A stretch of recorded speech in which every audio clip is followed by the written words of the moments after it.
You know what? I'm pretty sure that we're live. Ladies and gentlemen, welcome back to the channel. It's February 6, 2025, and this episode is brought to you by Law Tigers Motorcycle Attorneys. Find yourself in a pinch, give them a shout. What's going on today, boys? Well, I swear to God, we've had almost the entire Mayan cast in the studio at one time. So, Emilio, thank you for joining us.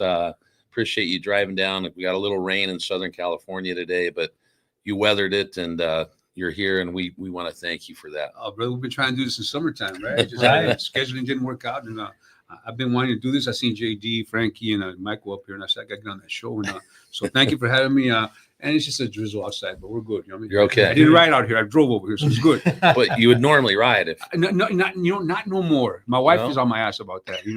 I got into an accident a few years ago, and so she stopped riding with me. And she goes, yeah, she did, and she said, we can't both die. I'm not saying I'm saying in a bad way, but if something happens, I still got a son at home. right. We got to take care of him, and so that kind of like changed things a little bit. So now I ride more like I live by the mountains, Right. and I ride up there alone. It's just cool, man. Just nice and easy. It's just, Take it all and in. get it all out Yeah. at the same time. That You too. dig what I'm saying? Sometimes Yeah. you gotta get it out, and that's the way of getting it out. Go get a burger and a Coke, Right. and you're good, right? Yeah, you can't let it go forever because it's definitely therapy. Yes, sir. So before we jump completely into it, we had a really great drop yesterday, and this next week and the following week are going to be incredible. We want to thank the Don Mose and the family. I mean, you can say the Don. The Don, The Don. He's the Don. He the is Don has left. Yep. But we went. This next week is going to be really cool because we went with a native elder, and he took us in the background behind the mittens in Monument Valley. And for 8 hours or so, he recited this thousands of years of history. And so we've got that all on film. They've taken care of us. They started the day off with a morning ceremony with a flute and a hand drum. Then they took us into these kind of amphitheater type, nature-made amphitheater, and the sound and the carry off of that and the music they played and the chanting that we did. And We're now Navajo, right? with them. They're Navajo brothers. That's what they told us because we did the chant and the dance and what a great education it was. Yeah. Whenever you get to do something like that, which I've been a part of many times over the years, especially in Wisconsin, where they have these huge powwows, Mhm. and it's just a blessing. It really is. And when they start playing the music and you get all the tribes together, man, it is. And you hear these songs and these sometimes screeches. You know what I'm saying? Right. It's very. Yeah. You can feel it to the bone, brother. You know what I'm saying? That's a blessing. You got to see that. It We really were is. in these giant amphitheaters of sandstone, red rock, and they were playing instruments in there, and it was just so powerful and loud. Yeah. Amazing. I ended up just laying on the sand and digging my hands into the sand and closing my eyes Yeah. and just listening. It'll push you in the I'm trance just like without the whoa. drugs. Yeah. It did, for real. You know what yeah. I'm saying? You don't need no mushrooms, you don't need no acid. Just listen to the music and let it get through you, man. Yep. And you know what? And another thing too, I forgot we're live right now, right? So, Yep. Okay, I gotta be cool. No, you're good. You could be whatever You could be want. whatever you I want. know, but sometimes I get excited and I start cussing. I don't want to do That's that. You okay. dig? I don't mean that in a bad way. It's just the way I express myself. You dig? Yeah. So what the beautiful part about being here is we're just going to be ourselves. Okay, cool, man. We're good with it. But to finish off on that, we have next week's drop. We're going to actually be in the mittens and you're going to see some stuff. So pay attention next week. Yesterday's video was awesome. And people are like saying, I wish there was more, but there is next week and the week after. For sure. So, hey. Well, let's jump into it. I mean, thank you again for coming up. You've been in this game of acting for quite a while. Since 1990, man, professionally, you dig what I'm saying? And I got to tell you, man, it's 34 years now, 35 years, and I feel like I'm just getting started, man. I'm getting started right now. You know what I mean? That's great. I'm having the time of my life, brother. You know what I'm saying? It is great. 1990, 34 years ago. And stand-up comedian, did that come before acting? It came before. What happens, I was doing theater, but I had this real bad attitude. I had just gotten clean and sober. And my mentor, Bernard Hiller, said, Emilio, to be an actor, you got to be able to express yourself, and you have no emotion. You have no emotion, and you don't let people look at you. I didn't. Those years, I didn't let nobody you looked at me bad, or just looked at me. I was like, "What are you looking at?" I was very without attitude. So the theater and the stand-up comedy let me joke about myself and then people laugh at me. It was all part of the learning experience. You know what I'm saying, brother? And I did that for about 6, maybe 8 years. You know, it was a lot of fun. I had a lot of fun, but acting it kind of took over. You know, I just didn't have time for it no more. But I made some great friends. You know, to this day, you know, they're still my friends. You know, and yeah, it's just and once in a while I do maybe a show once a year. You know, so it's kind of cool. You know.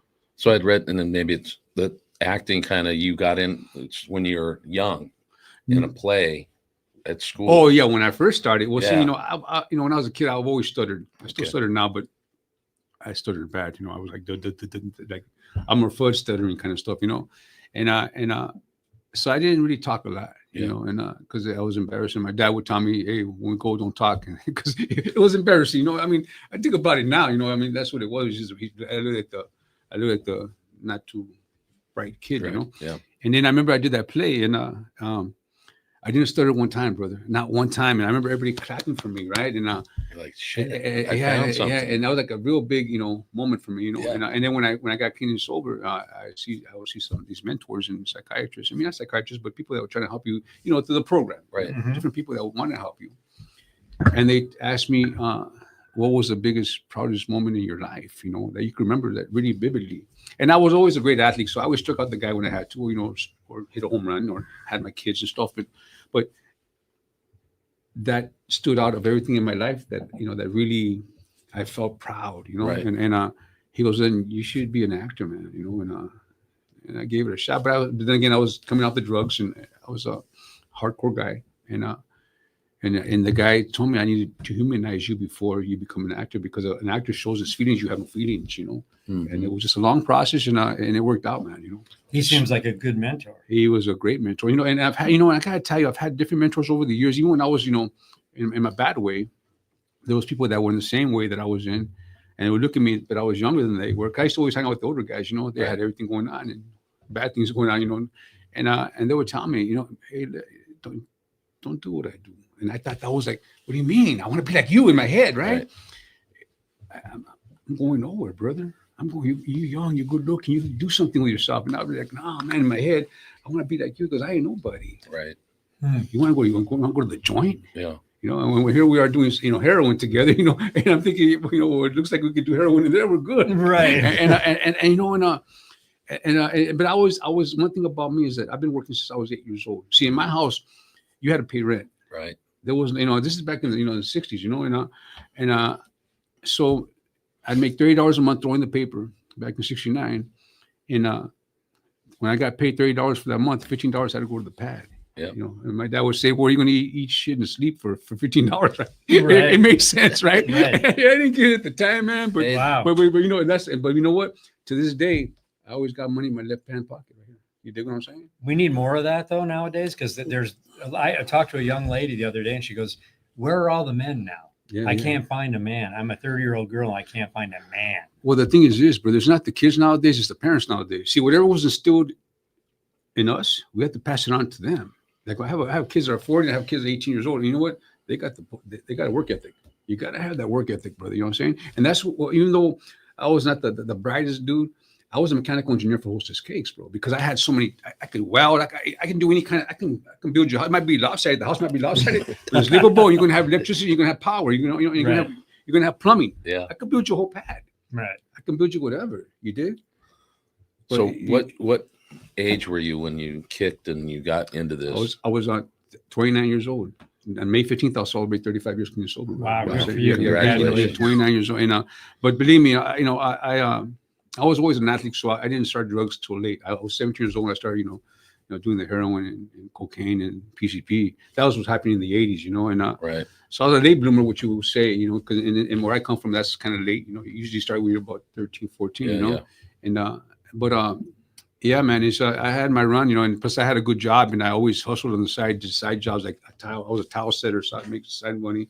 So, you know, so the more money you make, the more, you know, more drugs you can do. Right. You know what I'm saying? And I did a lot, and at the end of the day, when I hit that crack cocaine, and you know, it took me sideways, man. It really did, you know. But I don't know how you got out of that to where you are now. That's amazing.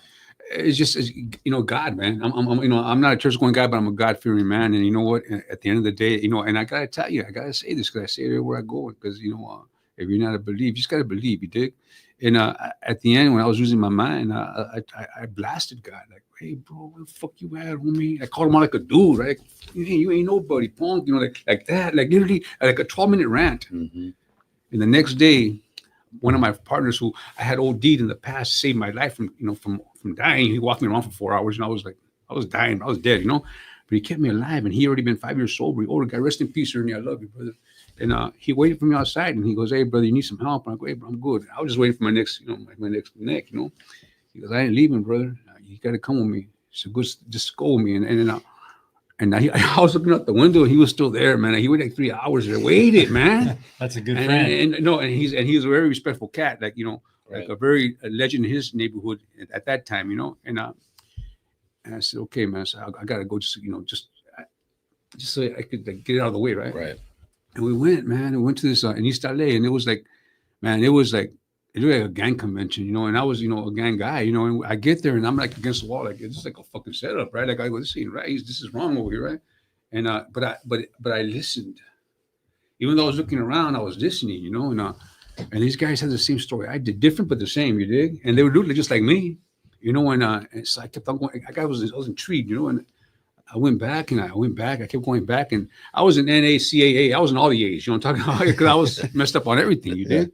And slowly I started, and then by the time my drug addiction, the crack cocaine was already affecting my body. Like my hand was going like this, and then the eye would just slip because it messes with the nervous system. You dig? I was doing a lot. I was a pig when it came to drugs, and I would just, it was just like I was. That made me. I'm one of those guys that had ADD, ADHD. I'm one of those guys that everything has to be like normal and like straight and shiny and shit. I had all the fucking whole damn alphabet, brother, and that made me focus because I couldn't stay focused. You know what I'm saying? It's really weird, and it's just the stories. And I go, man, I don't want to be like that. That guy is fucked up. And I go, oh shit, that's me. That's me.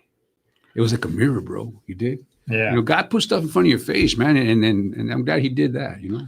Well, I didn't expect to hear that story, but this is the beautiful thing about what we're doing in these interviews, discussions, friendship, is you're talking about your story and you're leaving it on the line, and you're going to help someone that's listening. Totally. Oh, that's what it's all about. 100%. That's what it's all about, though, bro. That's what it's all about. You know, that's why we're still alive. That's why I thank God every day, and I know why I'm alive is to tell the story that, you know, like we're like and I don't want to get biblical about it, brother, but if you look at it, it is, you know, because like back in the day, you know, Jesus had his disciples, you know what I'm saying?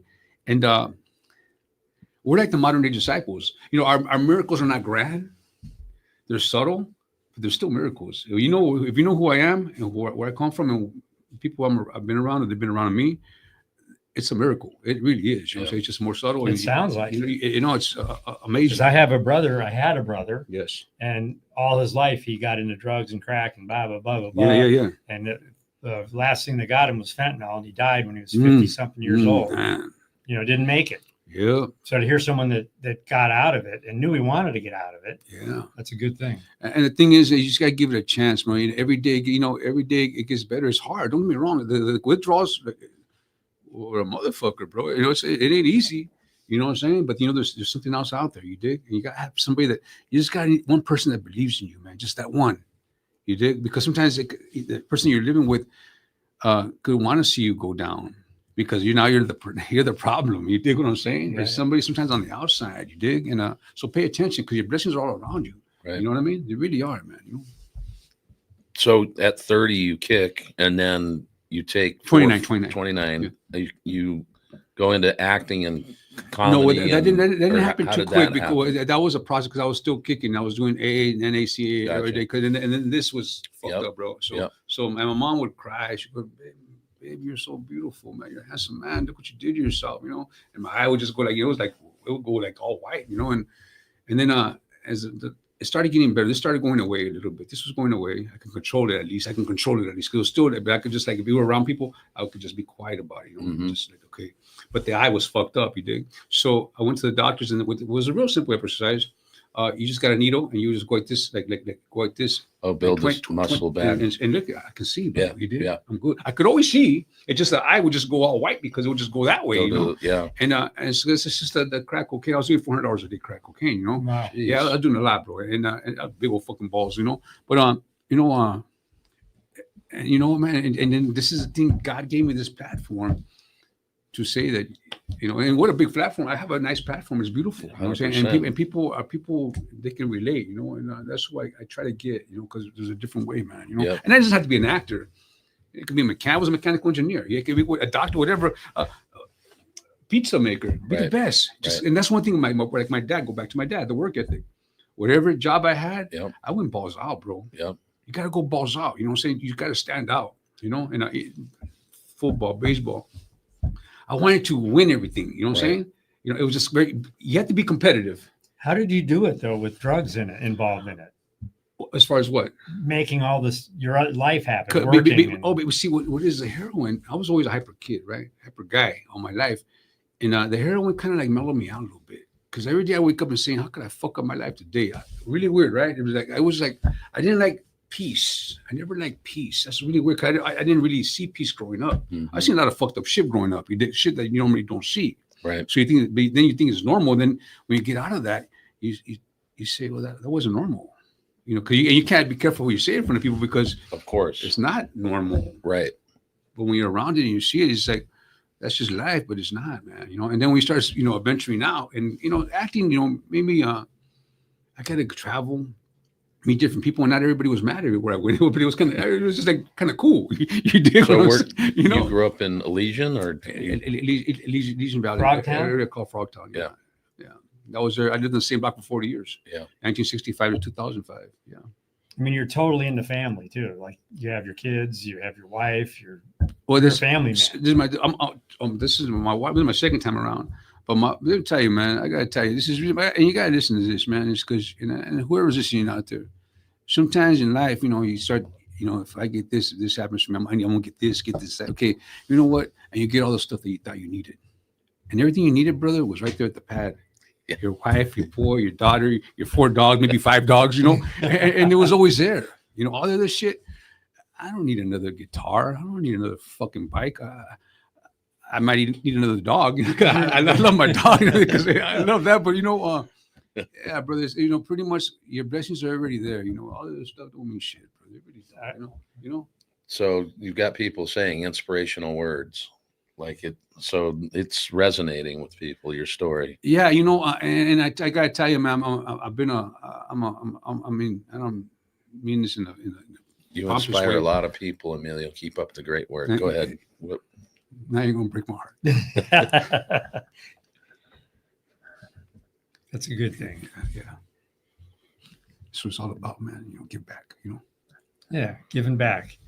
Well, and we got you on here. So how about that?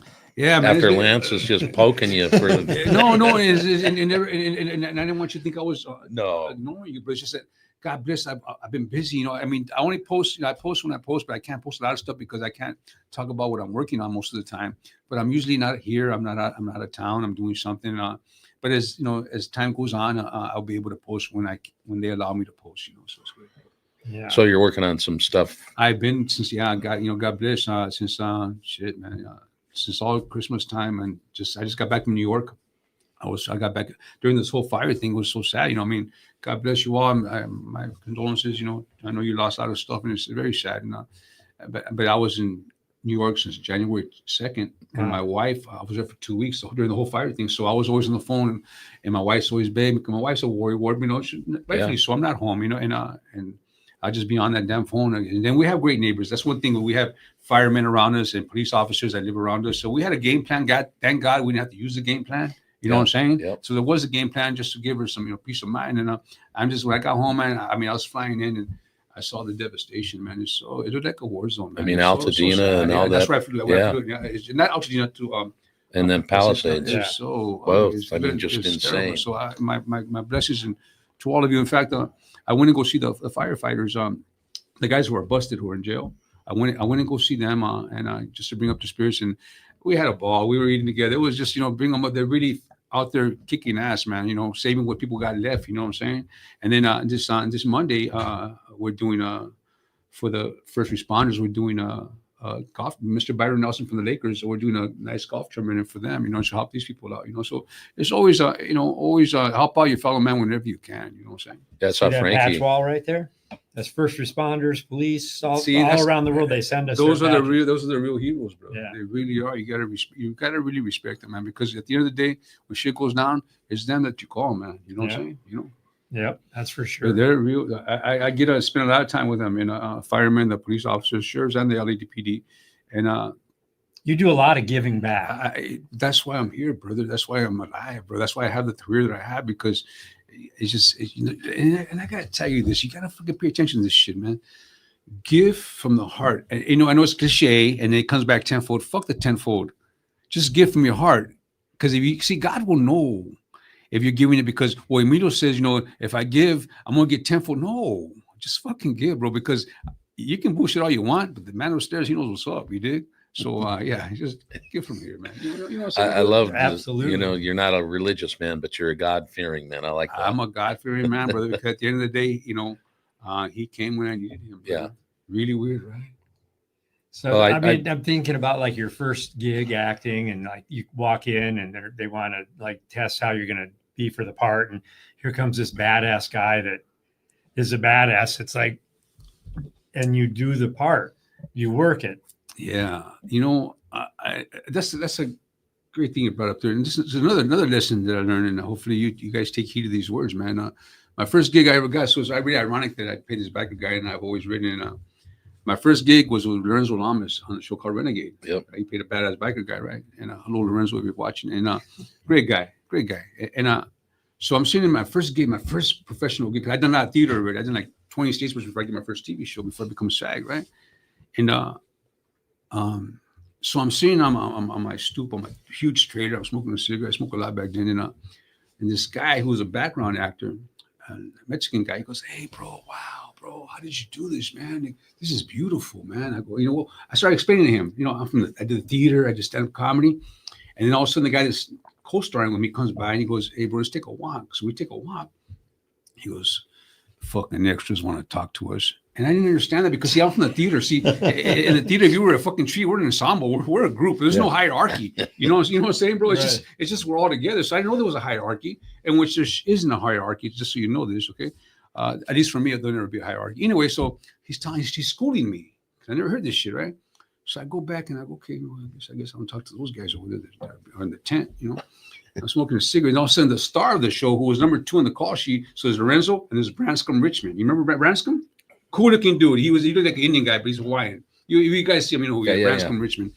And he walks in. I already knew who the fuck he was, right? Before Renegade. And he walks in and there's a lady sweeping the honey wagon around the trailer. And she goes, "Good morning." He goes, "Good morning, everybody," right? And he bends down and gets the dustpan from the lady and she sweeps it up and she hugs him. And I said, "I'm going to be that guy." And I've been that guy ever since, bro. That's great. You know what I'm saying? Remember that. There's no hierarchy. Yep. Of course, there's, you're working with some guys, they tell you, he don't like to this. Okay, you stay away. But just, man, I was working last week in New York, and they had this young lady, pushing this, sound cart, fucking pretty big sound cart. And then I went, I go, "Let me help you." She goes, No, it's okay. Because they feel like, it's their job. I understand, but I'm a union. I'm a union too. I'm fucking union too. It's just different union, but I'm helping you pull this fucking cart. You know what I'm saying? This fucking shit is a big old fucking. I'm not saying she couldn't do it, right? But it was a small, tight space. You wanted to help, and it was a lot faster. Yeah, you dig? So just offer a hand, man. Definitely. I want to hear a little bit more about theater. I did that. How was that? I loved it. Yeah. I'd rather. If I could afford to do theater, You would. I would, because what you have instant response, and when you hear like, because if there's 400 people in the audience or 900 people or 1,000 people, and they go, "It's loud." Yeah. So you got through. Oh, exactly. Or you hear a giggle and you hear 1,000 people giggle at the same time. It's a loud giggle, and then you wait for that shit to die. or laughter, you let it die. Just like comedy, stand-up comedy. Yeah. If it's not moving, fucking say the next door. you know, but if they're fucking laughing, wait till that last second to the last laugh, and then boom, hit them again with a tag. You know what I'm saying? Boom, hit them again. Just keep on beating them up. You know what I'm saying? That's fun. It's an art. It really is. You know what I'm saying? And but theater is yeah, I gotta say that's You think that's where you got your chops? yeah. You know, my life gave me my chops. Yeah. My life gave me my chops. I got so much to draw from, you dig? But the theater is more the technical bit, the more technical part of it. The live, you were doing it live, You're just doing- like we do the yes. show live. And that's the thing is another thing I learned is that, I've been acting for a long time, but I didn't know how to act, brother. I did not know how to act. I was being like too much of me was going into those characters. So like if I had let's say a scene with me and Charlie Hunnam, Sons of Anarchy. Yep. If I was going to slap you around or beat you up that day, I was beating you up the night before. I'm laying in bed saying, fuck you, Charlie. Honey. I put somebody else's head on there and I'm pissed. I get to work and I would look at him and I just look at him. I just give him a nod and I'm saying, I'm going to fuck you up later on, right? And then I would be mad. The whole fucking day I'd be mad. And then we do the fucking scene. And then, and it was a great scene. I go, that's a wrap, whatever. We go hug. And I was still mad because there was too much of me in there, you dig? Now, when I was doing Mayans, all these years later that I've been acting, I already did 7 years of Sons. What was good about Kurt and Elgin James, bro, they let me play. Take your time. And then the last 4 years, last 2 or 3 years, Elgin would say, whenever you're ready.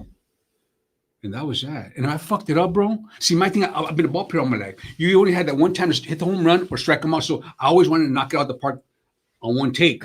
No, if it don't happen, you say, can we do it again? We could do it. You don't want to do it too many times. but I mean, it was A different kind of creative freedom. A different kind of freedom, you know, Yeah. and I just learned that in Mayans, bro. Like I would tell the PA, give me a 5-minute warning, give me a 10-minute warning. And then I would just get into it right there in 10 minutes, I didn't have to fucking beat myself up or go somewhere back in time where I didn't like too much, a dark time in my place, and be fucked up for 2 days. Right. Because you had to play a bad guy. Exactly. And now, but then don't get me wrong, there's some times like I did a movie called Flaming Hot with Eva Longoria. She directed it, and that was a very heavy piece for me because me and my dad never really got along, and the character in that movie, they never got along, and then so that was very hard for me to do because I never had closure with my dad. In the movie, they finally have closure, but it was heavy, man. So like every time we're doing it, and I would just break down, and then I would just walk off, and then everybody's crying, we're crying, everybody's crying. And, are you ready, Emilio? I come back, I'm ready. But it was very, how do you say it? It was a lot of healing for me. It was beautiful, man. So did you create a little closure with your dad after that? I did. Whether it's personal, spiritual, Yeah, whatever I did, it is. because the work came through the way I wanted to. And some of the things that we said to each other, we never said in real life, but I felt like I did. It was beautiful. Yeah. It was beautiful. That's what thing about the acting for me, man. It has I put a lot of closure and sometimes a let out. It's like a release, man. You dig what I'm saying? It's beautiful, man. It Wow. really is. So I've seen a bunch of your work, but the Mayans was like my wife and I and the family used to watch that religiously. And Thank you. what a great 7 years. And it's got to be tough when it's because there's people you probably like, and maybe some you're kind of like, but it's almost a family when it's 7 years, right? Oh, brother, you spend so much time together, Right. and I gotta say, man, everybody from the Sons and to the Mayans, they've all been brothers to me. And there's still to this day, I do a lot of Comic-Cons. In fact, I'll be gone next week, and I got so many Comic-Cons lined up. And it's always like a family reunion. Mm-hmm. It's so beautiful. Like you sometimes you don't see each other for a year or maybe 6 months, 3 months, but you pick up where you left off. Like you never left. Yeah. Dig? And it's so they are a family. You know? And I don't have a bad. I can't say there's not one person I don't like. Yeah. I got along with and sometimes shit happens, Right. and I tell people, stay in your own lane, just whoever, it's gonna always be anything you do, baseball, football, acting, an ensemble.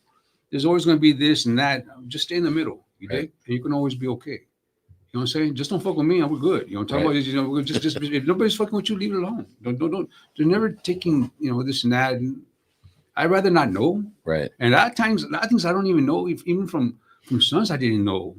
You dig? I didn't want to know. Right. Sometimes it's better not to know and just know who the guy is to you. Right. And every person from the Sons to the Mayans or any other show that I've been on, because I don't, whatever I see or I don't see.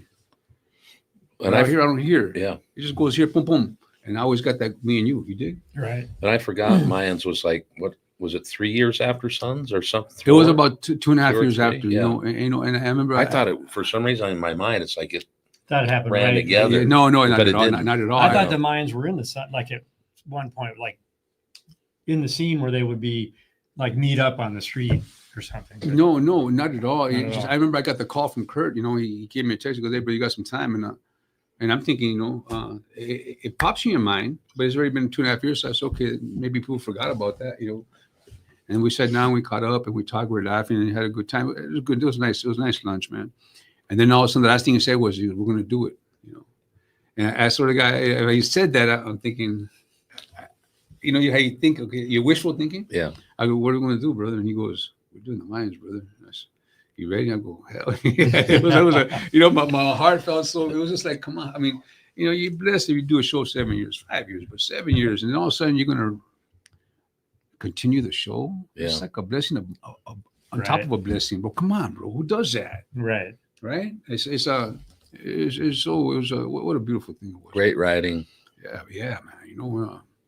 And you got the right actors to do it, man. And then Frankie was like, I had to take out JD, Well, And he JD, said that was a hard. well, JD fucked up. You know what Yeah, I'm saying? he did. He got a little bit too. I mean, just character wise. Yeah. I love JD Pardo. Yeah, He's no. a great guy. Easy fucked up. Easy You know what I'm saying? but that scene was hard, man. It's hard to watch, And I was there. Anytime somebody was going to die, I was already. I was not there most of the time, so I would always go say goodbye. I would always show up to set when somebody was going to die. You know what I'm saying? Just to show support. Cause we're family, brother. You know what I'm saying? Huh. Yeah, man. So when you're walking down the golf course, it's you, JD, Michael Irby, and do people go, "Whoa, we better move aside. Nah, Here comes the bad but guys." they're happy to see us together, which is beautiful. You know what I'm saying? It's a beautiful thing. And that's the thing is I do a golf tournament every year for a foundation. I do Hispanic 100 forward always, and Mike Irby and Ron Perlman and JD Pardo, all my guys, Caden Cardenas, and they all show up and show support. What's the name of it? It's Hispanic 100. Forward, Hispanic 100? It's a forward always scholarship program. And what I do is it's Hispanic kids, Chicano, Mexicano, who are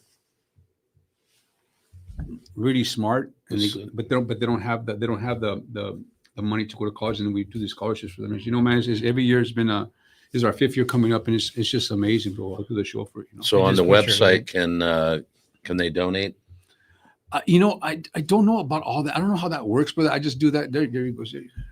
And They can donate. June 16, yes. And, So yeah. if you're listening, it came up already. Great. Yeah, if you're listening to this is a golf tournament that he's hosting, and you're welcome to donate and help the youth of our country, Hispanic, Latinos. 100. Yes, yeah. And And they're smart. Latinas. They just don't have the means to go to college, So and then 2 months later, we'll do this big, beautiful gala every year, and they go on stage, bro. Like this year, we had 32 recipients, and they're crying, bro. And I'm fucking crying, Yeah. And it's just so beautiful to watch, brother. You know what I'm saying? But that's the thing. You got to always give back. You go talk to kids. I was last week talking to the kids in juvenile hall. It's like you have to give them some kind of hope. You guys let them see somebody like them. Right. You dig? And I am like you, brother. I am like you. You know what I mean? I come from where you come from. You know what I'm saying? And believe me, what I do and what I've done and where I've been is I wouldn't even have phantomed this, bro. Not even a dream, bro. You dig what I'm saying? And I'm having the time of my life, bro. And I have been.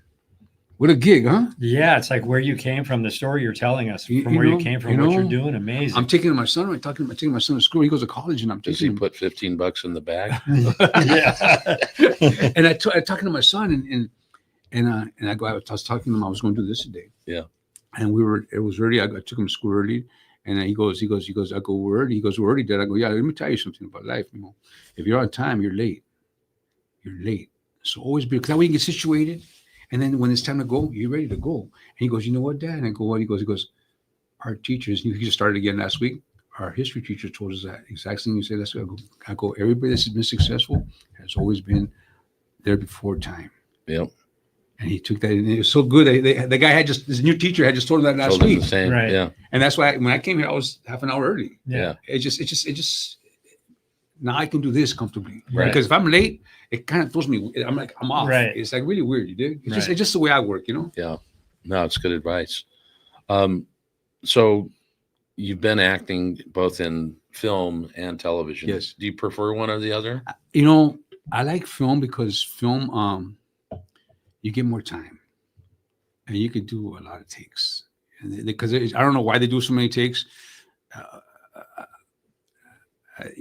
Film is more lenient for me, I think. You know, television is quick. It's really quick. You better be ready. And that's the thing is that I've been blessed with the most readiest guys like Charlie and JD. And these guys come in, they're the best number ones because they come in. You better be fucking ready, bro, because they're ready. And my biggest pet peeve is when an actor doesn't know his lines. I mean, because I'm gonna be ready. See, the thing is, like, my comprehension is not good since I was a kid. Like, I have to read a script 3 times before I understand it. You dig? Like, I'm just weird that way, you know. And like I'll be like 10 pages in. I go, why did I say that for? And I got to go back 3 pages. It takes me like 3 hours to read a 100-page script, right? So I talked to my good friend, Mr. Edward James Oldemos, who's on the show with us, Eddie, and I explained that to him. And me and Eddie celebrate the same birthday on the 24th of February, right? And we spend a lot of time together. And he goes, I'm the same way. He goes, but you know what's the good thing about that? I go, what? He goes, by the time I finish the script, I got 6 different ways of doing it. Right. Because you read it so much. Right. Yeah. Because we know over and I could do it this way. And you go, sure. And that's what I do. Do you have room to roam in the script at all? Well, it depends. Like with Kurt, when Sons of Anarchy, I got to tell you this story. Okay. So Kurt is very like, whatever it's on paper, that's what it is. If you want to talk about it after the read through, we'll go talk about it. And Kurt has always been very good, man. He's always, that guy always gave me a lot of respect, man. He gave me a lot of respect. I would say, Kurt, I wouldn't say this. What would you say? I would say, he goes, okay, the next script, it'll be there. But I remember when we did the reading, the first reading of Mayans, man, we're on the table read, right? And we all got there. These guys are, you know, we got guys, some guys are like, you know, real guys, you know. And they're doing this and they're saying the lines and all of a sudden they're adding and they were ad-libbing. And I'm sitting back. And I'm thinking, in my head, I'm laughing, right? Because this shit ain't gonna fly, bro. and everybody's doing and this and that, and I'm like this, and I'm just saying my lines the way they're written right now. And then, so then, okay, because now we're gonna have the studios come and see. First, you do a read through around the people, and then the studio comes in and watches you, right?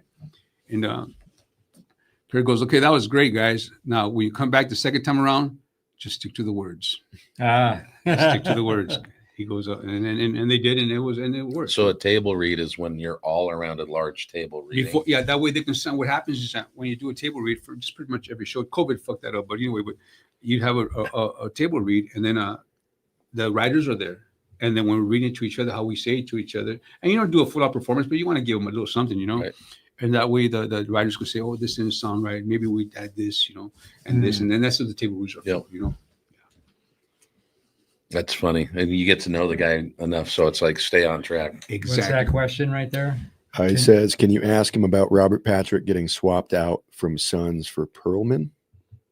Robert Patrick was never part of the Perlman's job. It was Scott Glenn, who was an amazing. I was there. See, when I was hired, I was not a Mayans. I was a Sons of Anarchy guy. My name was Hawk, and I was a killer I was like a hitman for Sons. And then Scott Glenn was our Clay. And then all of a sudden they saw I guess the studio saw, they said, this doesn't work. They saw me, he doesn't work like a son. And it made sense because I was sitting at the table at church and they're going, tomorrow we're going to go kill those wetbacks. And I'm thinking, motherfucker, I'm right here. I'm a Mexican guy and you're telling all this shit. I would at least, as my character, as I would as a person, say, fuck you, man, watch your respect. I'm right here, homeboy. You know what I'm saying? But so I guess they saw that too. Like it was like too much like stuff going on. I would have to say something. I couldn't just be. I'm a killer, bro. Right. You know, I'm Hawk. Right. I'm Hawk, bro. I'm gonna cock your ass. You know what I'm talking about? and I guess and I guess they saw that, and then they came back and they offered me Marcus Álvarez as the leader of the Mayans. You know. Right. And it worked out great because I got 12 years out of it. You know? Right. They want to know what your preferred two-wheel ride is. Yeah, we had this one come up a couple times. So my two-wheel ride, I have quite a few bikes. You know, it depends for different things. Depends. Like I have a deluxe where I have 18-inch ride with 1-inch risers, and I said, a pair of seat. It's a rough ride, but I can blow by the mirrors. You know what I'm saying? So, and I don't do it like stupid. Don't do stupid. You know, but I can get by the cars pretty easy. But then I have a. You know what, man? They're all good riders. I don't give a shit. I have a 92 Springer, but they're all decked out. They're all the bikes when you get them, they're comfortable. They really are. It's just that we trick them out, and they're not as comfortable no more. You dig what I'm saying? Do you have a builder? I different people. You know what I'm saying? Do you know Malo? I don't know Malo. He did JD's bike. I don't know Malo, but I know Nico who said Nico. Nico. Yeah, and then I remember one time we had a bike. You know, you guys know Trevelin. Trevelin's a big bike builder, and we had a ride out to New Mexico. It was the north side against south side. They were beating all these knuckleheads, right? So we go out there, and of course they're trading their bikes. And we go out there like about 16 dudes. It's cool when you're riding with people because then you're on the open highway. You're just racing each other. It's having fun, just like opening it up, boom. And I'm on my deluxe, bro. That's like only 1 inch from the ground, right? Straight basically. And it was cool going over there having a good time. But then we got the desert like at 3 a.m. It's fucking cold, bro, you know? And it's so cold you can't even feel your legs. So I literally I'm downshifting like this. Like I can't even feel my leg. I'm just like downshifting, and I'm in a canvas jacket, right? I wasn't prepared, bro. Wear gloves, or wear fucking gloves make a big difference. Anyway, bro, I had to come back a day early without the group. I had a big meeting, so I drove all the way from New Mexico by myself, right? On this bike that's like might as well be a hardtail, right? Yeah. And I'm in the middle of the desert, 116 degrees in Arizona, man. And I'm just riding. It feels like nothing's moving. I'm doing 90 and there's nothing moving, bro. A couple of times I just felt like letting go, bro. Because I was by myself, bro. It's just like you're like like a standstill picture. Right. Then you get to the 138 and you're cool again. You know what I'm saying? Right. You know? Shit. Oh yeah. I mean, with your friends, it's a different story, bro. Right. You know what I'm talking about? But you're in the 116 degrees, and it's even hotter now when you're riding because that shit's blowing you up. I ain't got no. How do you say? It's like an oven. Fairing. It's just straight up. You know, boom. You're getting beat the shit up. So here's a good question from Banker on a Harley. Question for Emilio. Yes. What was your approach to the Mayans role, or was your approach to the Mayans role different than Sons of Anarchy? If so, how did it differ? You know, he was more calmed down. He had seen enough carnage already, you know what I'm saying? And now he's, you know, just like in life, you know, even now as a man who I am, I just started seeing that, you know what, we don't need all the violence. We're kind of set, bro. Yeah. Charlie left me a lot of shit. We're good to go. But there's always the young kids, and I'm not saying, and I don't mean this in a bad way, but there's always a young guy with more testosterone and say, we need more. I know we're good. Yeah. And that's what fucked everything up, brother. You dig what I'm saying? That's just like it is in life. Right. It really is. Like I just said earlier, sometimes the things you think you need it, they're already at the pad. They're already, dog. You know what I'm saying? It just goes back to that. Right. You know what I'm saying? But Easy had to go down because he. Yeah, but he had a lot of shit going on already. He had a lot of stuff. In time, it's going to come out. Yeah. It just so happened that it came out through Creeper Joseph character that he was not too good. You know what I'm saying? You know, he wasn't good at all. You know. Right. You know, it's just it was just so well written, man. It's just and I started digging this character. I really was digging this character. It's just that thing in the back of your head. You're no good, bro. Right. You know. Well, it's interesting hearing you say all this and talking to JD and Michael Irby and Frankie Loyal. It's like you guys actually, from what I'm hearing, it's like you were living the part. It was real. The parts were real. Oh yeah, yeah. It was beautiful. You know, and the thing is that, you know what, man, I gotta tell you, it was like I never been to college and stuff, but you know, I mean, like a fraternity and stuff. You know, I studied theater in college and into theater, but like, you know, when you see the movies with the fraternity and all the guys, you know, they're just having a ball. That's what it was, bro. You know, on set, it was so much fun, bro. So much fun. Everybody just getting each other in headlocks, punching each other and running. It's like, and then okay, everybody settled down. It was like a bunch of kids, but men just acting like kids, bro. And then we'll say, okay, guys, settle down. Everybody had to say that. Settle down, guys. We're going to shoot in 5 minutes. And then everybody would just go to their little trailers or to little chairs. And I had, what a. But when you make a 12-year run, really, right? That as an actor, I don't know, but maybe you can tell us, you've got to feel like the story's being told and people are loving it and they're listening and they feel like it's absolutely real, and otherwise it's not going to run that long. Right. They're not going to accept it. So for you, you've got to go, this is And yeah, I wish it maybe went 10 years, but I would have loved Down 10 years. Sons, but I was you only know 30 what I minutes mean. from my house. You never get, it's not, you never get to give 30 minutes from your house. You know, Yeah. especially I was take the back road, I never ran into traffic. No, that it was too many pluses for me on this show. Yeah. Too many pluses. I was having the time of my life. I had this like camaraderie. It was like brotherhood, literally a brotherhood, man. I don't, you know, whatever happened, whatever with anybody, it was always good.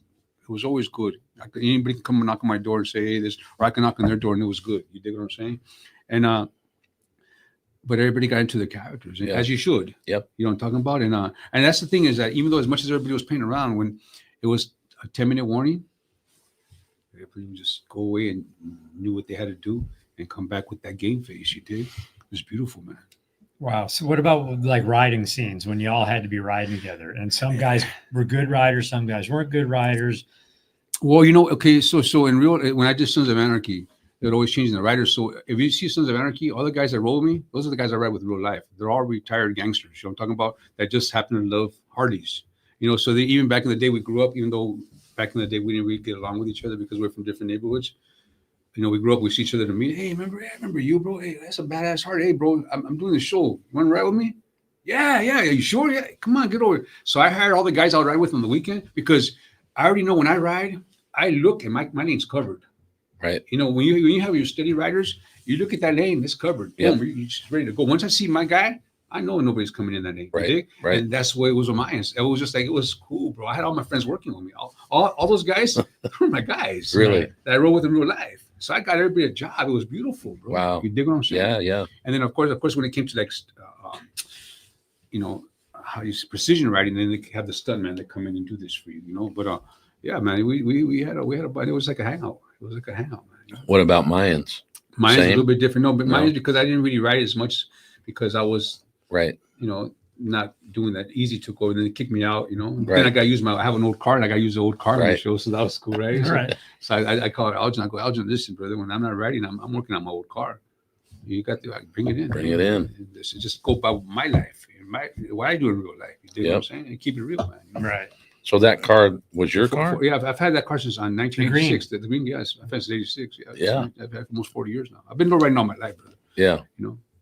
Is there a favorite motorcycle trip that you've taken? Ride with your guys? You know, there's a lot. You know, we were Yeah. just in Idaho 2 months ago. Me, Irby, and Creeper. We did like about 500 miles out there, bro. In 2 days, we were just moving because you know Idaho's wide open, bro. It's all lakes and Yeah, beautiful. mountains. It's so beautiful out there.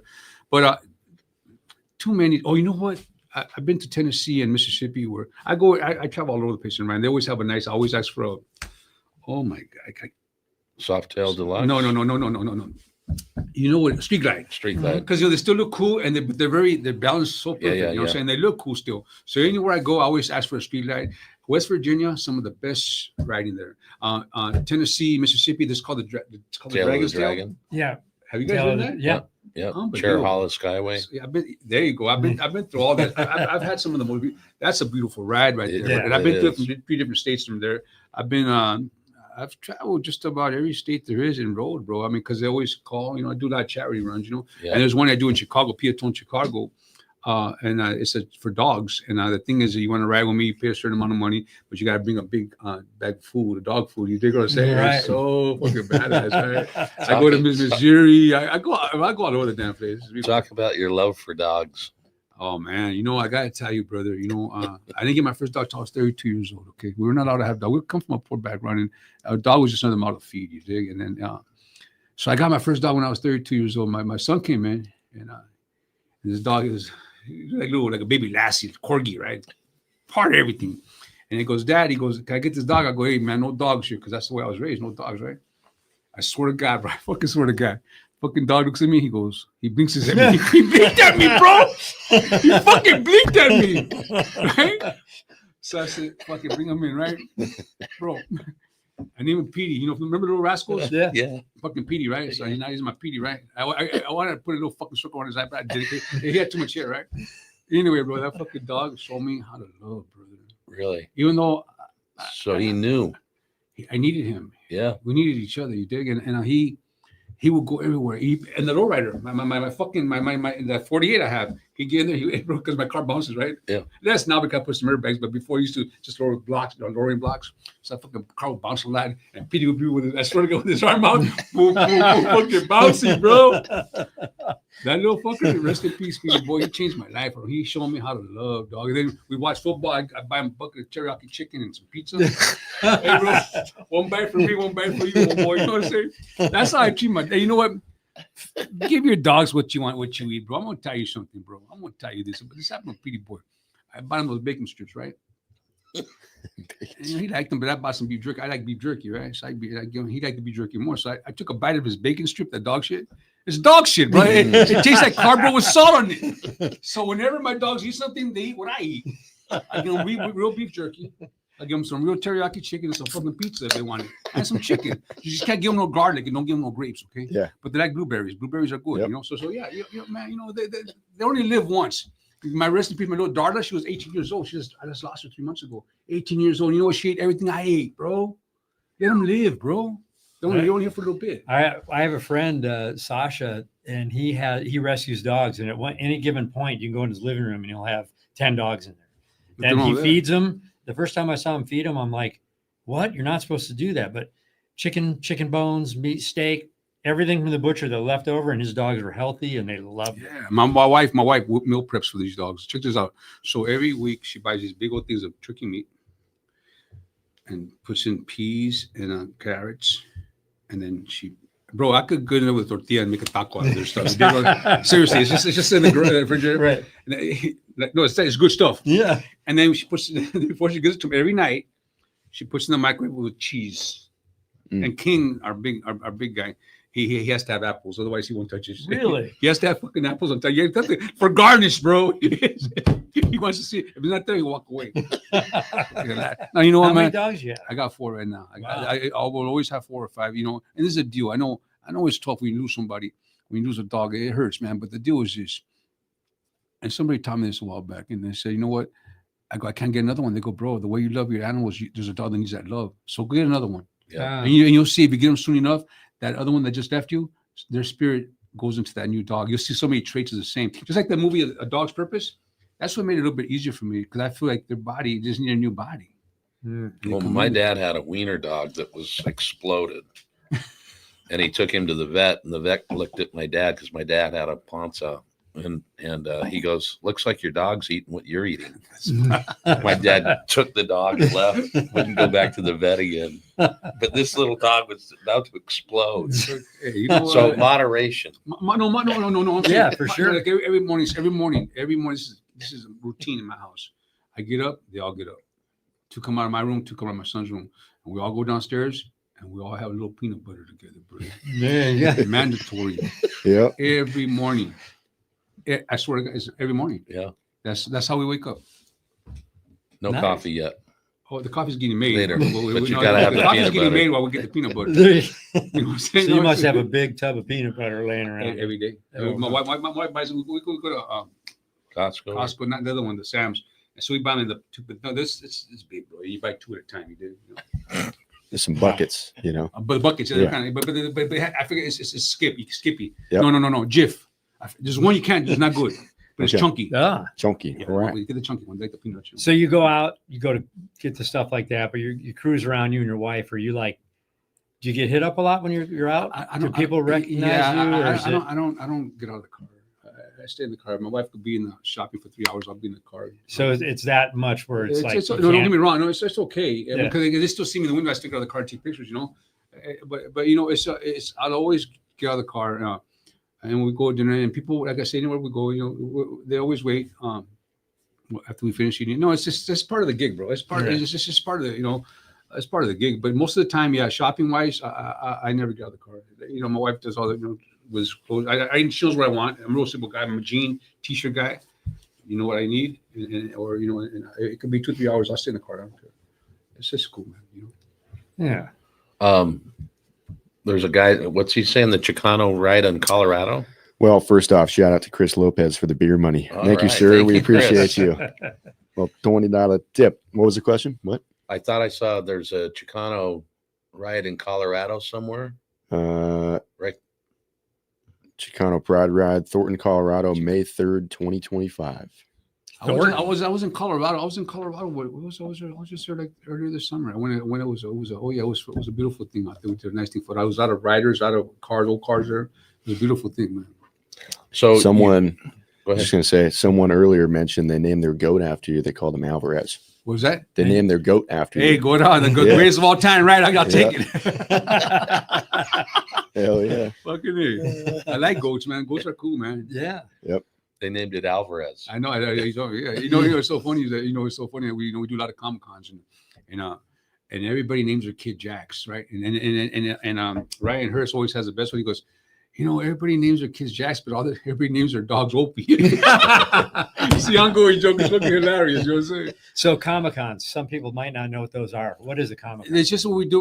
We get the guys up there, like maybe 3 to 10 of us, and we sign autographs, brother. You know what I'm talking about? Then we do a panel. We'll do a panel on Saturday or Sunday, and it's pretty badass. Because I know Robert is there's shows throughout the country, and if people come dressed in different outfits, and Oh yeah, some It's people go all out. Bro. I Some think people- Justin Timberlake goes in and dresses too. Well, that's what we did. So we did the last Comic Con we did with the Mayans. It was in San Diego. That's the biggest one. Yeah, It the was big- huge. It's like 100,000 people there. And my son came. Him and my wife were there. And I told my son. He goes. Even my wife said, "We got to figure this shit out." I go, and I know I'm gonna get mobbed. So what we did, brother, is we wore a Jason mask. I was sweating like crazy, bro. But me, my son, and my wife were dressed like Jason, like this the mask. And we did the whole con like 6 hours, and nobody knew nothing, bro. It was Really? fucking beautiful. Wow. Right? It was kind of beautiful. I mean, there were some people that kind of like, because the way I walk, they kind of followed me, and then they go, "Hey, is that you?" And then we go behind the bathroom or something, and I take off the mask, take a picture, and then we cover it back up again. You know what I'm talking about? Or they wait for you to talk, because of my voice, like they'll follow you until you say something, Right. and they'll hit you, and they go, "I know you were trying to be, private, incognito." I go, "Just go to the bathroom." At least they're respectful. Exactly, because then again, once if you do it in front of everybody, then now the Comic Con, you're the guy. You know what I'm saying? So, and I don't mean that in a pompous way. I'm just trying to enjoy my family. You dig what I'm saying? Absolutely. No, and we don't have nearly the draw that you have, but that's one of the things we didn't expect at all. Yeah.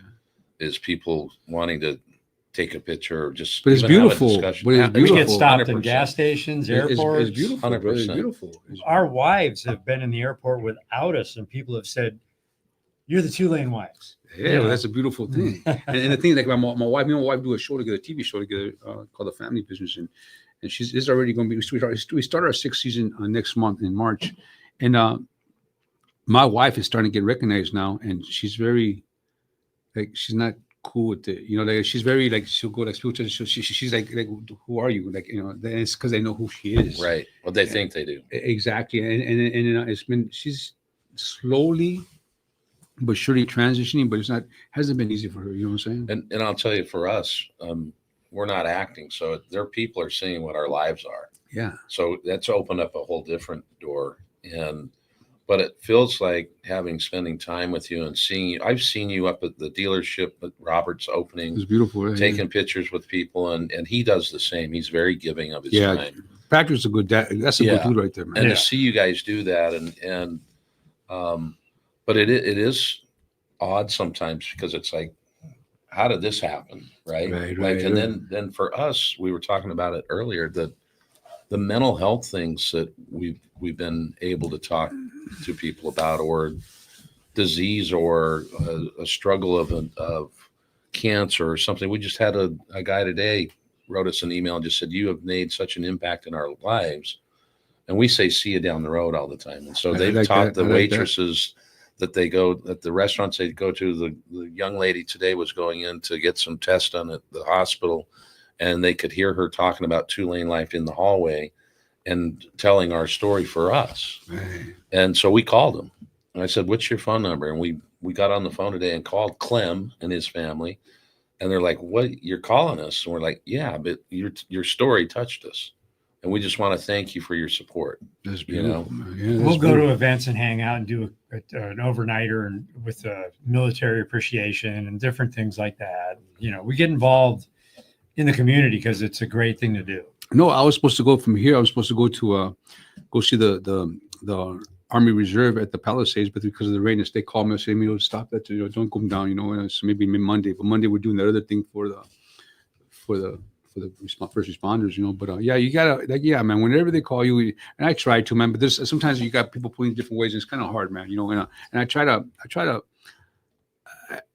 do as much as I can. It's just sometimes it's just hard. You do a lot. I see. I watch your stuff, and it's like he's a busy dude. Yeah, but it feels good, and sometimes when you do that, then it just opens up the door for somebody else to do it as well. Like, if he can do it, he's busy, I can do it too. You dig what I'm saying? Yeah. And people need that kind of support sometimes. You never know how you touch people, bro. You really don't. You know what I'm saying? Yeah. You really don't. And sometimes just the most small thing.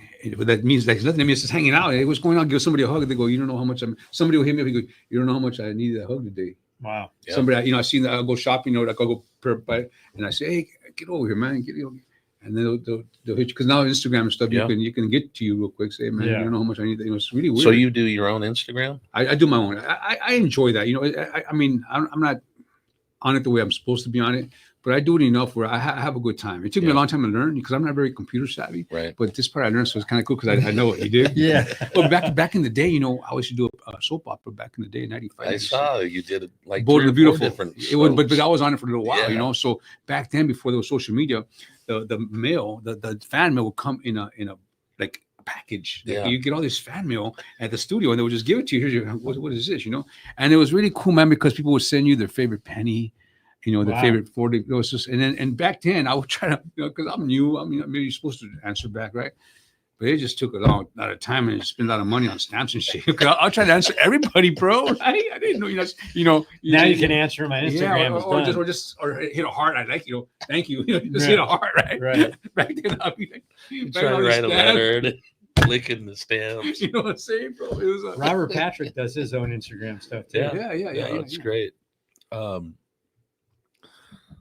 Yeah, I mean, think about if you roll the tape back, and I love your attitude and looking back at your life and really sharing that with people, and then really thinking about where you're at today and the crossroads that you've been through, and man, you've got to be proud of yourself. Appreciation, bro.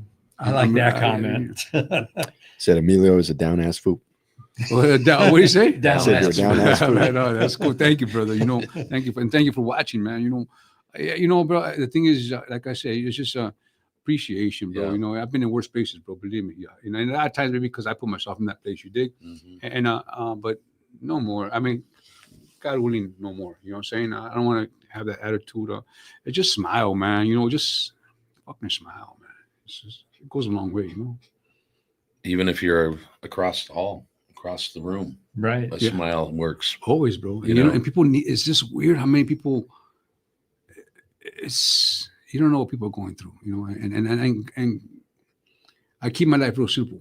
It's really simple. I mean, family and my dogs. I keep it real simple, brother. That's the best. In my circle, don't worry about the bullshit, too much, and I only post the good shit because we can all do bad by ourselves. You know what I mean? Like I could post bad shit, but why? I don't need you to.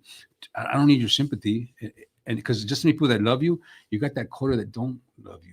Right. You remember this. You got to remember this, because I want the good thoughts coming, but I don't want those bad juju coming my way neither. And there's people out there that don't want you to doing good, and it's sad, but it's true. I tell it like it is, man. You know what I'm saying, brother? But it is true. Totally. Saying that bad. I don't need bad vibes. No, we get some of that occasionally. Luckily, we don't get a lot of it, but Or occasionally. you'll say, why didn't I think of that? Right. What you guys are doing now? Yeah. There's going to be somebody else. Why didn't I think of that? Right. But you guys did, and that's that. Yeah. Nothing wrong with it. Just post the good stuff, man. You can do bad by yourself. You do. Right. Hey, all you internet people, you got to check out the El Camino Christmas with Emilio. El Camino. I've watched it twice. Yeah, I like that movie. I'm a big fan of Vincent D'Onofrio and of course Tim Allen. And Dak Shepard was in it. Dak Shepard. We got Luke Grimes. Yeah. Luke Grimes. We have a great cast in there. But Vincent D'Onofrio, I've been watching him since Full Metal Jacket. That crazy guy. And Vincent D'Onofrio was just he's a beast. He did a good part. Did a great part. Yeah. And that when he was clowning me, I didn't like it, bro. But he's doing his job. When you don't like the guys, then you're talking in between takes, real cool, and then all of a sudden you don't like him because the way he's talking to you. That's a badass right there. Vincent D'Onofrio. He's a cop, and he comes in the store and gives him shit. Yep. Wow. Well, that's awesome. Is there the dog stories? Is there a dog foundation you support, or Well, whoever's calling, Yeah. whoever calls, they need this, need that. My son and my daughter, my son and my wife, they feed like 80 cats every week, bro, Really? on their own. They do it on their own, and we don't pub. I mean, once in a while she'll post it up, but we don't want people to know where they're at and stuff. Yeah. So yeah, they our we got a big backyard, and so we feed the squirrels. We feed everybody, bro. We feed everybody, bro. It's just Yeah. it's just. We don't want to hurt. No, we want everybody to live. We want everybody to eat good. We eat good. Let them eat good too. We buy these big old bags of peanuts, right? It's fucking funny, bro. Check You this like out. peanuts and peanut butter. Yeah, I'm a peanut guy. But so check this out, right, bro? So we always buy these every week. This huge bag, right? And there's squirrels all over the backyard, and these fuckers are fat now, bro. So one time, it was a couple of days, right? I swear to God, bro. There was a fat fucking like the Godfather, right? Fucking scratching the door, like, "Hey, I swear to God, I swear to God, these guys are fucking. The squirrels are spoiled." You know what I'm saying? So about 3 weeks ago, I like eating nuts. Yeah. So I seen this big bag of pistachios, and I go, "This is fucking good. Thanks, bro. I love my pistachios. They're not for you." They didn't have no peanuts, so the squirrels are having pistachios.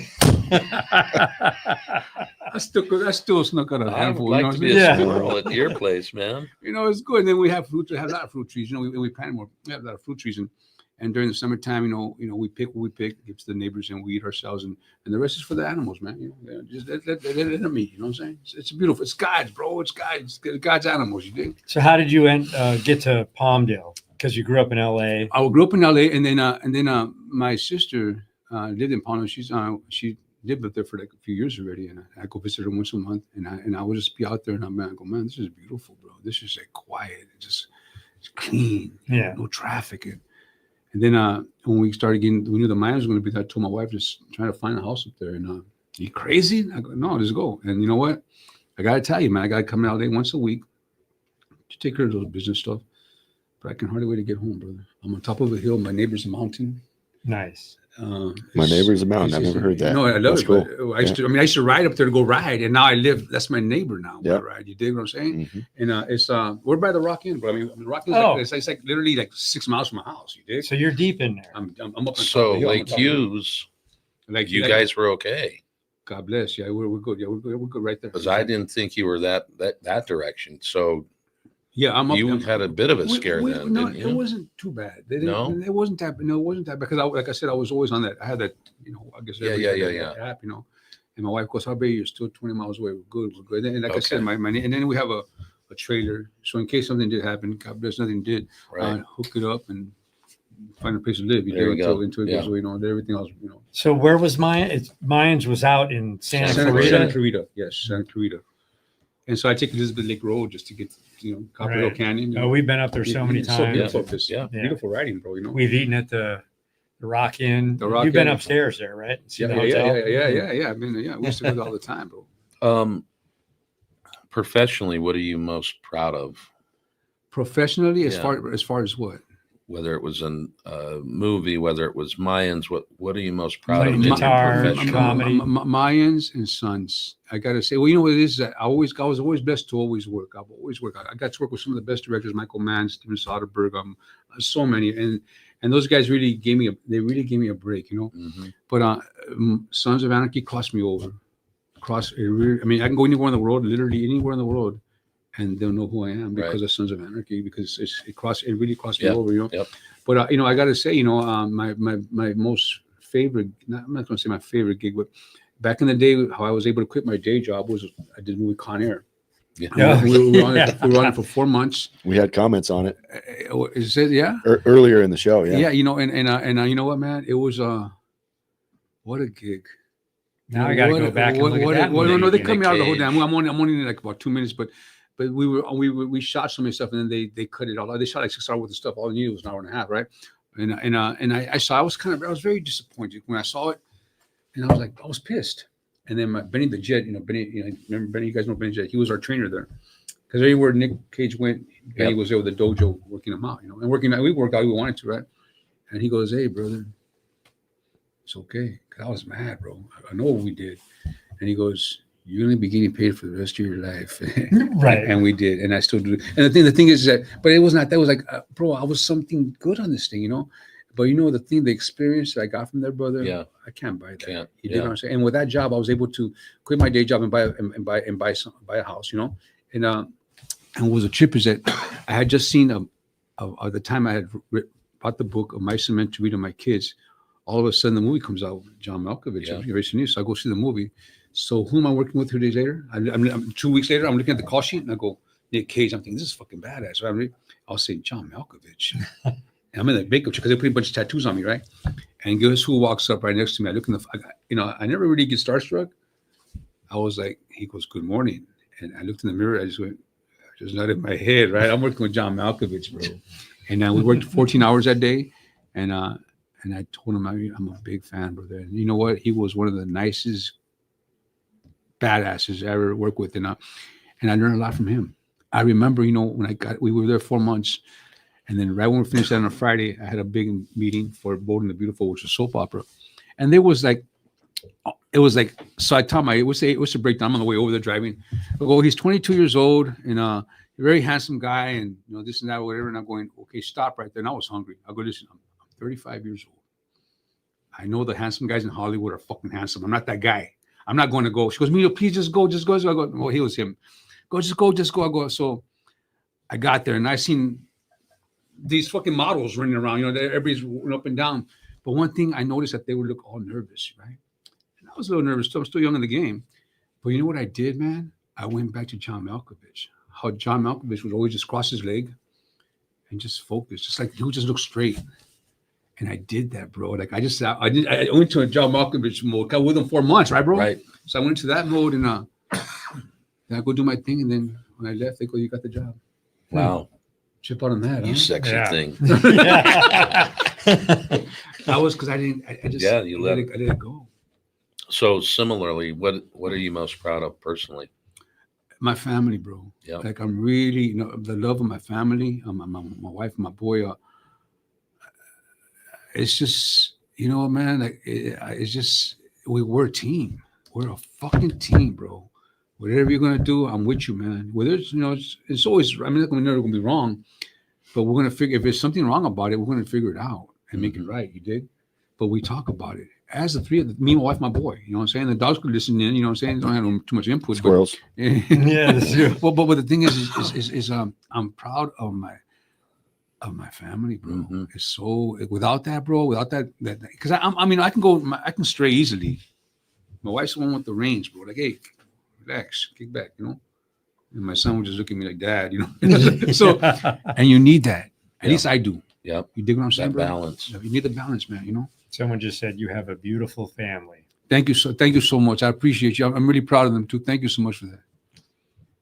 So have you ever hung out on set with Clint Eastwood?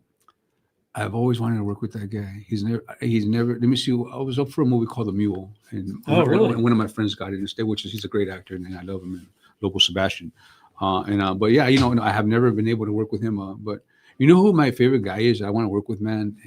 Is Christopher Walken. Oh yeah, I would love to work with that guy because I like people that are offbeat, still different, like John Malkovich, still different, right? I like people that are different, and I want to see how they take it, just to hang out with them, that'd be kind of cool, man. We all got a little wish list, Well, you get to experience that when you're on set with them. You can see you watch, and you watch, and I'm always learning, bro. I'm always, you can even learn from a young actor, Right. I was just working with Caitlin Devers, who's a great actress, the great actress, we're doing this little thing for Kate Blanchett right now, and we just finished it with Courtney Hoffman directing, and it was just I watched her work, and she's so young, and then but she blew it out of the water, man. It's just like how old are you? She told me her age. I'm going, where do you get that from? It's just like, it's just great, man. Well, the two actors that just did the Dylan movie. Oh, I haven't seen that. I want to see that, bro. I like that kid. Insane. Is it already out already? Yes, and it is. You want more, and it's 2.5 hour, 2 hour movie. I like you it. want That's more. fine. I like that. I like that. And they took them 5 years to make it because of COVID, so it gave the two actors a year before they started refilming again to learn how to play the Really? instruments and sing. Wow. And they're singing these songs. I mean, that's bad. and it just, you don't have to be a Dylan fan, dig it. Whatever. but just watching them perform, I bet, man. amazing. I bet. Yeah. Yeah, I didn't know it came out already. I look forward to Yeah, you'll seeing have that. to see that. I go to the movie. That's our biggest thing. You know, my wife, my son, we go to the movies twice a week. That's our thing. Bro. Really? Oh, yeah, twice a week. It's just we see everything as it come out. You know, Yeah. I didn't know that came out already though. And you know, man, because you get down. I love the movies. You know, we sit down, we plan, get a big old popcorn and some M&Ms and water, Peanut butter? No peanut butter. I already had it in the morning. I already had it in the morning, and that's our thing, man. You know, that's just to get lost, man. You know, it's really beautiful. And now today in these theaters, you can get everything. You get a fucking steak if you You want. get Yeah, no, no. We just keep it, you know, You just keep traditional. it like the old. Just a big old pot of popcorn. My boy gets his little dibs, and it's just that's just our family time. Yeah, you know? that's great. You know, it's just like You go to a lot of sports too, because I see you in Ram jerseys and Dodger. Well, yeah, jerseys. that I do. Then again, that can get kind of tricky too. Though. So you know. Oh, yeah. it gets kind of tricky there. So, yeah, it's a very very seldom I do that. Mm. And sometimes you enjoy the game more at home. You know what I'm saying? Like, Oh yeah. we're going to a friend of ours for Super Bowl, and yeah, it's just sometimes it's better to watch. You know, but I've been to a couple of Super Bowls. Don't get me wrong. You know what I'm saying? And that's fun. But you don't miss a thing when you're at home. Yeah. You know what I'm So saying? it's titled A Complete Unknown. What's that? The Dylan movie. A Complete Unknown? Like a rolling stone. Right. Yeah. Yeah. Lyrics You come know from the it. song. Of course, brother. Come on. Yeah. Yeah. Come on. Worth it. Yeah, we did have a couple comments on Landman too. How was that? You know what? Oh, now you guys watch Landman? It was Yeah. a great show. It's I a got great one more show. left, I think.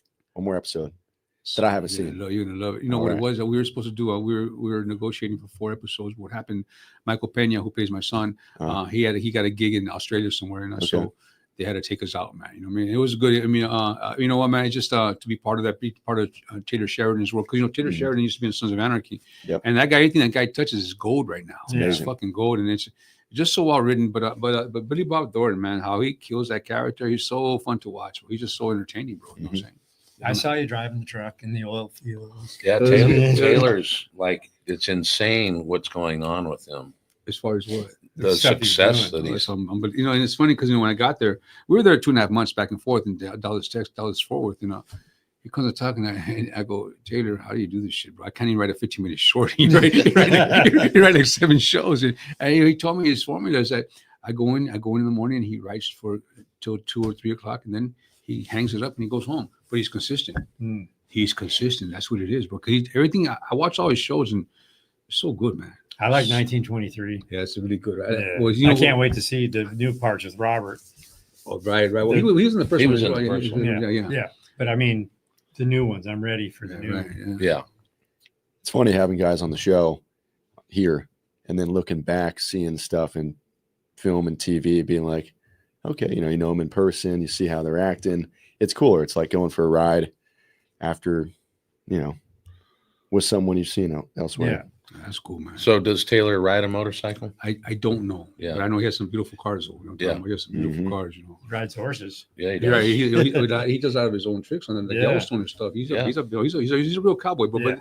but we knew that already when we were doing Sons, because we would have some great conversations, when we have downtime. He paid the sheriff, Yep. And yeah, he's a real cowboy, bro. He's a great real cowboy. I mean, what, bro? You have no idea. We film on his ranch. You have no idea. Down in Texas. Yeah, you have no idea what it is, man. It's like unfucking believable, bro. Its own little country. It's, and what his TV shows are not like they're like he doesn't like movies. Like you go there, it's a set. It's like a movie set. It's not nothing. The explosion was a real fucking explosion. We had like I forgot how many gallons of gasoline. That's all this shit's real, bro. Like you're gonna get back, and you can still as far as back you still feel the heat. You feel like you're doing. There's no CGI there, bro. It's some Right. shit going on. You know what I'm saying? He's a dude, man. He's like a dude. You know what I'm saying? He's Well, I heard on Yellowstone he wouldn't cast you if you didn't pick up the riding and the cowboy skills and yeah, as it's like as you should. yeah. It makes it easier. It looks real when you're doing it. Like and it's just me who I am. Some people are scared of horses. Sure. I've ridden horses, but I've had a horse bite me, bro. You know what I'm talking about? I've had a horse. I remember I was going up for a cowboy movie many years ago, about 15 years ago, and my friend invited me to his corral. He's a stuntman. And he gets on the horse I go, bro, that's a big horse. He goes, bro, get on it. And I go, you get on him first, right? He gets on the fucking horse, bro. The fucking horse bucks him off, right? But he's a stuntman, bro. He goes, son of a bitch. And I go, you want me to ride that horse?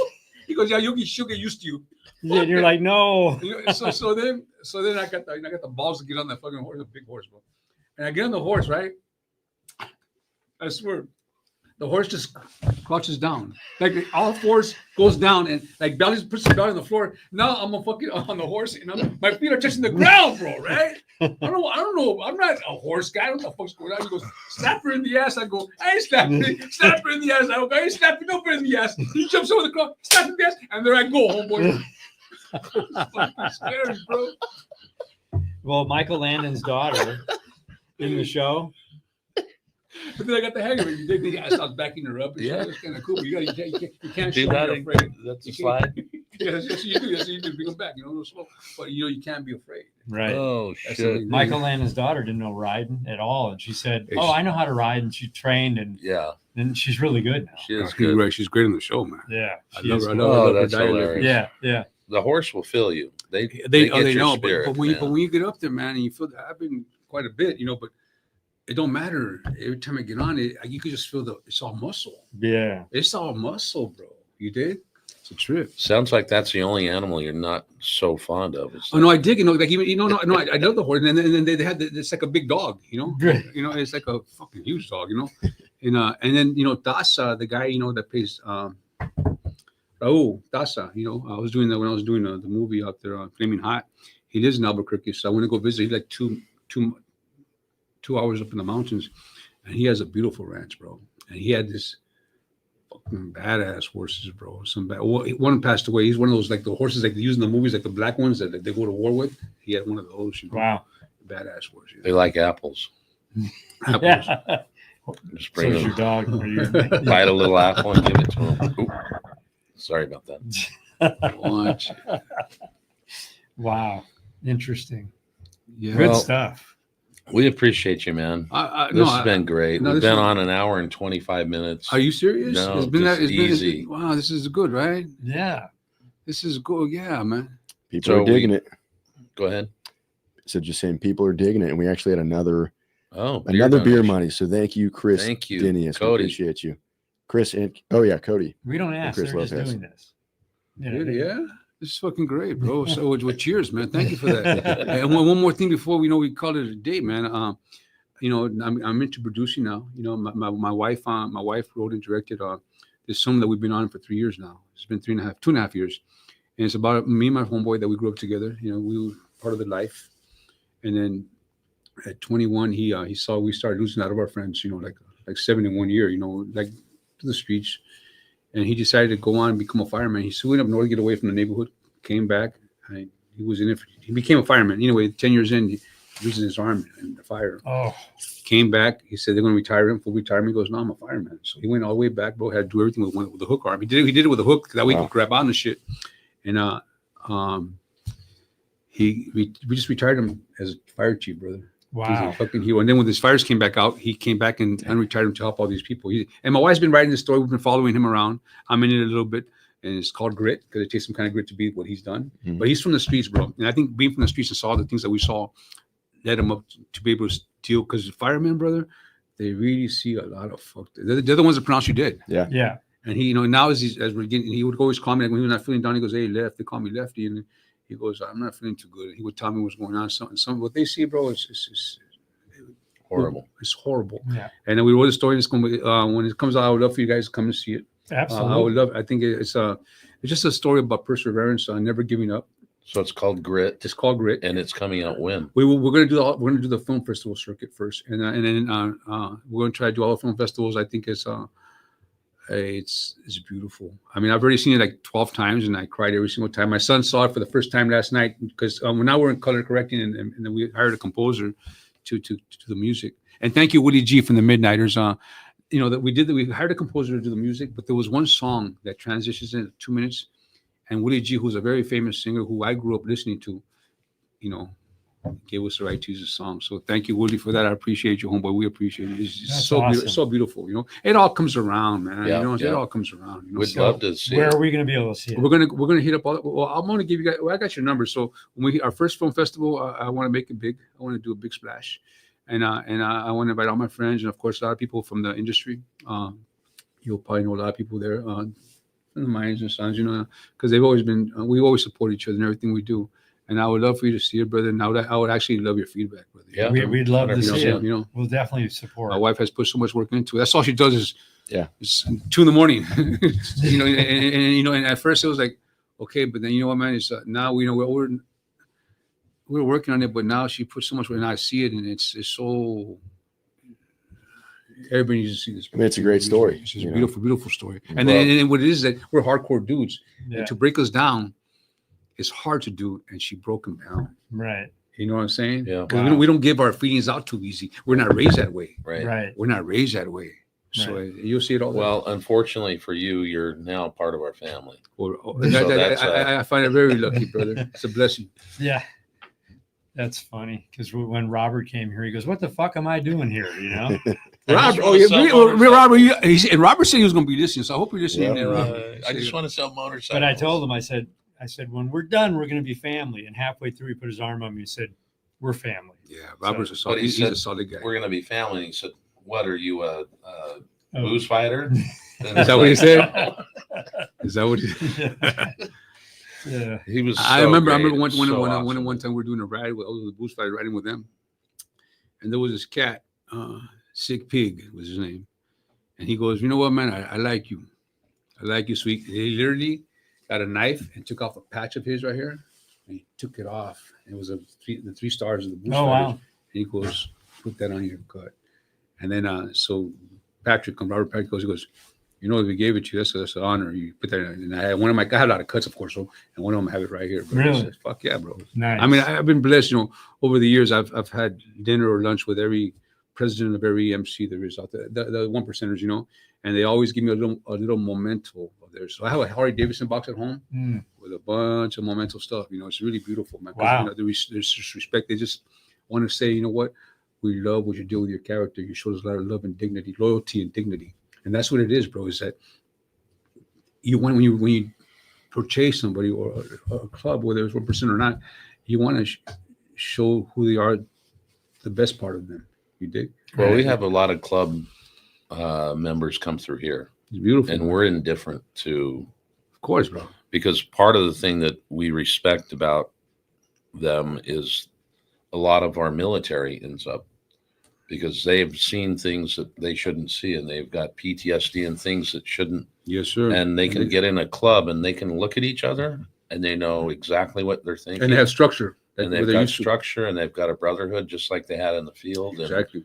so it's Exactly. important, you know. And the thing is this, brother, and I gotta tell you, man, you know, because I ran, you know, in the streets, and you know, but every biker club, whether 1% or not, they're just giving people, bro. Right. Like, they do a lot for the society. That they're always looking for a foundation to get. And you know what happens is that sometimes it only takes one guy to fuck shit up. You know what I'm saying? And that's what Right. pretty much it is. Because everybody wants to just ride and get along. You dig what I'm saying? Right. It's really, really, it's a beautiful thing what they do. It's beautiful, man. Yeah. It really is. A lot of respect. That's why with the patch wall is important to us. Yeah, it is, man. You know, it's These beautiful. people give. In fact, when I'm here, so I don't got a patch for you guys, but I do got a. I'm sorry I didn't bring you one. I'm so sorry. No, it's all got some- good. But I got a commemorative coin. Nice. Oh, Of all the years I was that guy. You know what I'm saying? You know? hell yeah. You know, and Oh, wow, this is cool. You know, don't put that on your wall, but you could. No, put that we're in- putting it on the wall. You know what I'm saying? Very cool coin with a nice We can picture. you can put this one. One that way. way and Yeah. one the Oh, other. right on. Okay, Yeah, that's we'll what I do do. that. Yeah. Very cool. Thank you, man. Yeah, Well, that- thank you. No, thank you for having me, bro. Just to show that I was not trying to dodge you guys. I just didn't have the time, and you know. And, Oh, we knew you were busy, and I Yeah, said, No, "Ah." you were dodging us. yeah. Give me that coin back. And JD said he wants to be on your show. No, JG's a good guy. He's a great guy. I love that guy, man. So yeah, Well, we cool. appreciate you, man. I And appreciate it's you. really been great to sit here and talk with you and get to know you even better. And That's thank you so awesome. much. Appreciate you. Definitely get to know you. I like that. appreciate you, Yeah. brother. I appreciate it. When I saw you at Robert Patrick's opening, I saw you. I knew who you were. I could tell by the beard. He goes, "Man, we're gonna have a great show more together." I look forward to it, brother. Yeah. But we're, Yeah. and here we are, brother. You know what I'm saying? Here we are. Sure do. That's cool. Well, we hope you all enjoyed the show. Thank you again for driving down and being here. And hopefully you can get some dinner and weather the storm a little bit. No I'm pun gonna be good. intended. I'm gonna be good. I'll be good, brother. This is what time. Yeah, I'll be good, brother. Right now. So with that, we'll see you Subscribe to Down the that YouTube road. channel. down the And road. then we'll see you down Subscribe to there. the YouTube channel. That's There you right. go. And one more. Thank you, Shout Out Texas, for the beer money. Peace. Yeah, thank you.